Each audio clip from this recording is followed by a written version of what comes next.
Hello friends, आज हम drag race करने जा रहे हैं टीवीएस की रेडर और न्यू लॉन्च हुई होंडा की CB125 हॉर्नेट के बीच में। दोनों बाइक 125 सीसी सेगमेंट की हैं। वो लेटेस्ट 2025 मॉडल है, ये 2023 मॉडल है। रेडर है जो रेडर है वो 37,000 किलोमीटर चल चुकी है। वो सिर्फ 200-300 किलोमीटर चली हुई है क्योंकि वो 2-3 दिन पहले ही ली गई है। और पावर फिगर लगभग दोनों में सेम से हैं। 11 PS के आसपास पावर है दोनों की और 11 PS के आसपास ही दोनों का टॉर्क है। दोनों 5 स्पीड मैनुअल ट्रांसमिशन में आती हैं। अब इन दोनों की ड्रैग रेस करके देखते हैं। ड्रैग रेस के साथ साथ हम इन दोनों की ब्रेकिंग टेस्ट भी करेंगे कि भाई कौन सी बाइक कितने कम डिस्टेंस में रुक जाती है। उस बाइक के अंदर ABS सिस्टम आता है, इसके अंदर ABS नहीं आता। इसमें कॉम्बी ब्रेकिंग सिस्टम आता है कि आगे वाले ब्रेक दबाते तो पीछे वाले साथ में वर्क करती वो वाला सिस्टम आता है। साथ में हम टेस्ट करेंगे कि इन गियर एक्सेलरेशन कौन सी बाइक का बेटर है। जैसे कि 4th गियर में लगा के 40 की स्पीड से लेकर 80 की स्पीड तक कौन सी बाइक पहले जाएगी, या 5वें गियर में 50 से लेकर 100 तक का जो गैप है उसको कौन सी ज़्यादा पहले कवर करेगी। क्योंकि जो बाइक है सीसी सेम है, पावर सेम है, गियर बक्सा सेम है, बट दोनों बाइकों में डिफरेंस है गियर रेशो का। ये वो शॉर्ट गियर की बाइक है, ये लॉन्ग गियर रेशो वाली बाइक है। इसका और भी जो होगा कि भाई कितने RPM पे कौन सी बाइक किस स्पीड पे चल रही है वो भी हम इस वीडियो में साथ के साथ बताते रहेंगे। और जैसे ही अब हम रेस स्टार्ट करेंगे दोनों बाइकों के माइलेज को रीसेट कर देंगे। और जो ड्रैग रेस होंगी और ब्रेकिंग टेस्ट होगा, गियर एक्सेलरेशन टेस्ट होगा, उसके लास्ट में दोनों बाइकों की माइलेज टेस्ट करेंगे कि इस टेस्ट के दौरान ओवरऑल 2-4 किलोमीटर जो भी चलेंगी उसमें कौन सी बाइक ने बेटर माइलेज दी है MID के हिसाब से। वो भी हम आपको इसी वीडियो के लास्ट में बता देंगे। तो अब स्टार्ट करते हैं ड्रैग रेस। इसकी माइलेज को हमने रीसेट कर दिया है और अब साथ के साथ होंडा वाली बाइक की भी माइलेज को हम रीसेट कर देते हैं। इस बाइक की भी माइलेज को हमने रीसेट कर दिया है और अब देखेंगे ओवरऑल इस ट्रिप के दौरान बाइक कितना माइलेज देगी और लास्ट में कौन सी बाइक विन रहती है, किस किस पार्ट में, ब्रेकिंग में भी, इन गियर एक्सेलरेशन में भी, ड्रैग में भी। तो अब करते हैं रेस को स्टार्ट।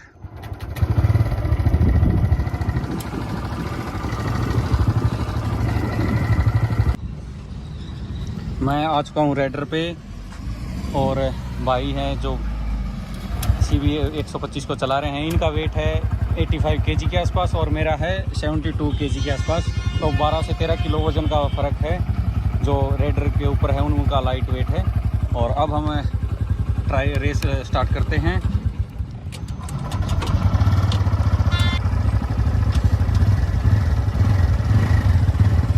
एक, दो, तीन।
भाई से कि कितना ले इसकी बाइक को, कितनी टॉप स्पीड है क्या ये? टीवीएस रेडर की टॉप स्पीड आई है 108 109 के आसपास, और मीटर के हिसाब से भाई ने जो बताया वो हमें बताया कि भाई ये बाइक चली गई थी 114 तक। बट क्या हुआ, स्टार्टिंग में ही टीवीएस रेडर ने अच्छा गैप बना लिया था, जिसे होंडा वाली बाइक है जो हॉर्नेट कवर नहीं कर पाई। अब की बार हम क्या करते हैं, इस वीडियो में दोनों राइडर चेंज करके देखते हैं। अब भाई चलाएगा रेडर को और मैं चलाऊंगा होंडा हॉर्नेट को, क्योंकि भाई का वेट मेरे से 12-13 केजी ज़्यादा है और रेडर का वेट भी 3-4 किलो इससे ज़्यादा ही है हॉर्नेट से। तो इस वजह से वो स्टार्टिंग में इनिशियल में ही आगे निकल गई थी। अब की बार देखते हैं क्या होता है। भाई चलाने लग गया है रेडर और मैं आ गया हूँ हॉर्नेट पे। अब देखते हैं कि अब की बार कोई डिफरेंस होगा या रिजल्ट सेम रहेंगे। तो स्टार्ट करते हैं वीडियो को।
हालांकि पहले के कंपैरिजन में अब की बार डिस्टेंस का फर्क रहा, लेकिन विनर रेडर ही रही इस रेस में भी। इस रेस में हॉर्नेट की जो टॉप स्पीड रही वो 116 तक गई, लेकिन फिर भी रेडर इससे थोड़ा सा ही सही लेकिन आगे रही। वेट का काफ़ी डिफरेंस पड़ता है, क्योंकि मेरा वेट है 22 से कम है ना, तो इस वजह से मैं जो गैप था उसको कम कर पाया, बट इतना भी नहीं कम कर पाया कि ये इससे आगे निकल जाए रेडर से।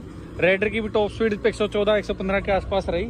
थोड़ा बहुत हो सकता है मीटर में एरर हो एक बाइक कौन सी बाइक में, लेकिन विनर इस रेस की भी रेडर रही, थोड़े से मार्जिन से ही, लेकिन रेडर विन थी। एक बार और ट्राई करते हैं सेम राइडर के साथ, सेम ड्राइवर रहेंगे, हो सकता है इस रेस में रिजल्ट में कुछ फ़र्क आए। ट्राई कर लेते हैं एक बार और अभी तक जो हमने जो 2 बार ड्रैग रेस की है उनके हिसाब से इसने होंडा वाली हॉर्नेट ने दी है 32.7 की माइलेज। और अब चेक करते हैं रेडर की माइलेज, अभी तक वो कितना माइलेज शो कर रही है। अगर हम चेक कर रहे थे तो रेडर माइलेज शो कर रही है 40 की, यानी होंडा वाली बाइक के कंपैरिजन में टॉप स्पीड में भी बेटर है रेडर, और अभी तक की माइलेज के हिसाब से भी बेटर है रेडर। बाकी अभी और भी टेस्ट बाकी हैं, उन सारे टेस्ट होने के बावजूद फिर से चेक करेंगे कौन सी का माइलेज में कितना फ़र्क आता है। और हमने दोनों बाइकों की ट्रिप को भी 0 किया, तो लास्ट में देखेंगे क्या रिजल्ट रहेगा कौन सी चीज़ का। और एक बार और ट्राई कर लेते हैं। मैं दोबारा से एक बार हॉर्नेट चला रहा हूँ और बाइक को वापस से राइडर देते हैं, देखते हैं इस बार कुछ रिजल्ट में फ़र्क आता है या सेम रिजल्ट रहेगा।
आगे निकल जाती है। जैसा कि आपने इस वीडियो में देखा, इनिशियल में हॉर्नेट आगे रही थी, बट टॉप एंड में जाते जाते रेडर ने जो गैप था अपना वो कवर कर लिया था और रेडर आगे निकल गई थी। तो अगर टॉप स्पीड की अगर हम बात करें तो रेडर विन रहेगी दोनों बाइकों में से। बट जो मैं बता रहा था आपको रेस स्टार्ट करने से पहले कि वो एक लॉन्ग गियर की बाइक है और ये शॉर्ट गियर की बाइक है। तो शॉर्ट गियर होने की वजह से इसको ये बेनिफिट मिल जाता है कि ये इनिशियल में उससे आगे निकल जाती है। अब एक और ड्रैग रेस करते हैं जिसमें वापिस हम ड्राइवर को चेंज करेंगे। मैं दोबारा से रेडर को चला रहा हूँ अब फिर से। तो अब करते हैं दोबारा से एक ड्रैग रेस। पहले छोड़ के रेस होते हो, पहले रेस देखें।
आगे आ चुकी है, काफ़ी अच्छा गैप बना लिया आपकी बार फिर से रेडर ने।